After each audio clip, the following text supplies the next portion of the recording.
Welcome to our Tuesday live leadership chats.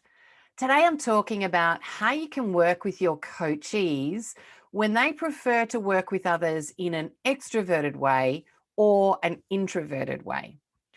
Some people prefer to engage with others, frequently meeting with other people, talking through ideas, enjoying a variety of tasks. And this is people with an extrovert preference.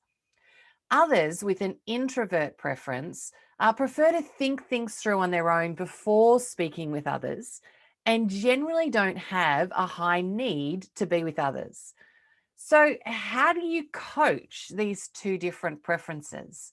And what are some nuances that you can know as a coach to be able to better engage and relate to your coachees?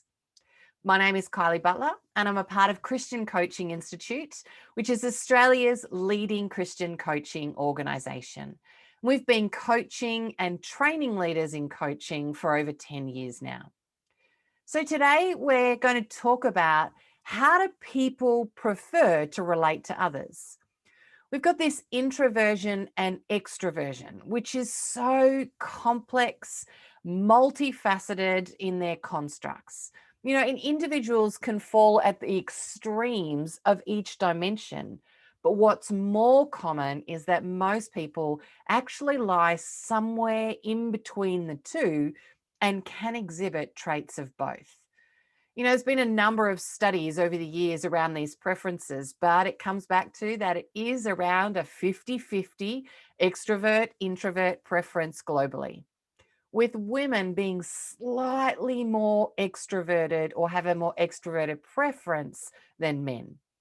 So let's have a look at some of the characteristics of extroverts and introverts. Let's start with the extrovert preference first and some of their characteristics. So they're often recharged by being around others. They can often make decisions quickly, often speak more, crystallize their thoughts by talking, get energy for others, and often speak in draft. You might hear extrovert preferences saying, just let me think out loud for a moment.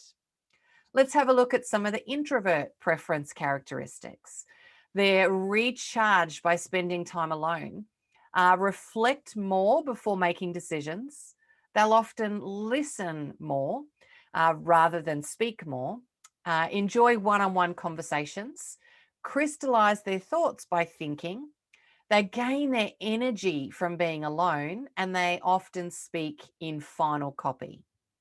So neither preference is any better or worse than the other. Each type has its assets and its liabilities. And each of us will likely find that we possess aspects of both preferences. However, we will all have a preferred side where we function with the most ease and with the least amount of stress. So, as a coach, what do we need to know about how to best coach people with these preferences? So, let's firstly look at when we're coaching people with an introverted preference. It's important that we allow time for them to get the most out of what their internal feeling and thinking is. So, be more patient here. Just wait. If you've seen any or been a part of any of my training, you'll know just grab a cup of coffee, take another sip, and just wait it out. Also, don't spend too much time on the small talk here. It's really important that you do the deep relational connection with people with an introvert preference. Listen carefully and occasionally use some clean summarizing language to be able to check for your understanding. Avoid jumping in too quickly or completing their sentence. Just allow them to speak it out. Ask one question at a time. Now, this should go for all coaching sessions that you actually ask one question, but it's really important, especially when you're working with someone with an introvert preference. And let silence reign in the conversation. Let silence do the heavy lifting when you're working with someone with an introvert preference. All right, Now let's look at when we're coaching people or working with people with an extroverted preference.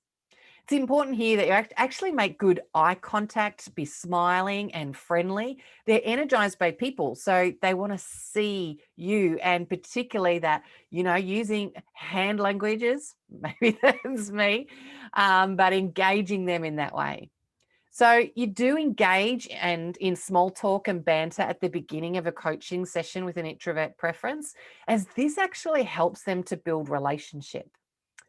Also important to let them talk and set the scene for what they want, what the outcome is for the session. Because they crystallize their thoughts by talking, sometimes that outcome can actually take a little bit of time. So allow the space in the outcome for them to get some clarity there. It's important not to ask the same question twice. So if they haven't answered the question or they've gone off track down a little rabbit hole, simply rephrase the question rather than asking them the same question again. Also, try to discourage thinking that it might be too off topic, or they've gone lateral or side issues. Try to encourage them to get back on topic. Encourage them actually to take their time and reflect before answering on questions. And try to avoid action steps that require them to work on their own. Try to look for action steps where they're collaborative action steps, that it requires them to work with others. There's going to be a higher chance of them completing the action steps if it does involve engaging with other people. But whatever the preference is, remember that the only thing that we can truly manage is ourselves.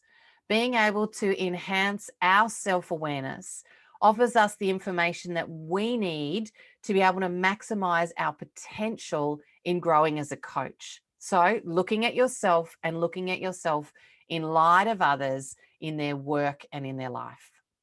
If you're interested in growing your coaching skills, having better conversations with your team, why not complete our e-learning coaching course? This one is available all of the time. This course can equip you with the skills that will help give you a sense of transformation with your team meetings, transformation with your team, because it provides a coaching method that you can apply to your team, your organization, your personal relationships immediately. I'll post a link in the comments below for you. So today we've talked about how you can work with your coachees, whether they prefer to relate to others in an extroverted way or an introverted way. Some people prefer frequently meeting with others, talking through ideas, enjoying a variety of tasks, an extroverted preference. Whereas others have an introvert preference and prefer to think things through on their own before speaking with others, and generally don't have a high need to be with others. And so we've talked about some key ways to be able to coach people with an introvert and an extrovert preference. It's been so great connecting with you today. Hope you have a great day and look forward to seeing you next Tuesday at 1 o'clock.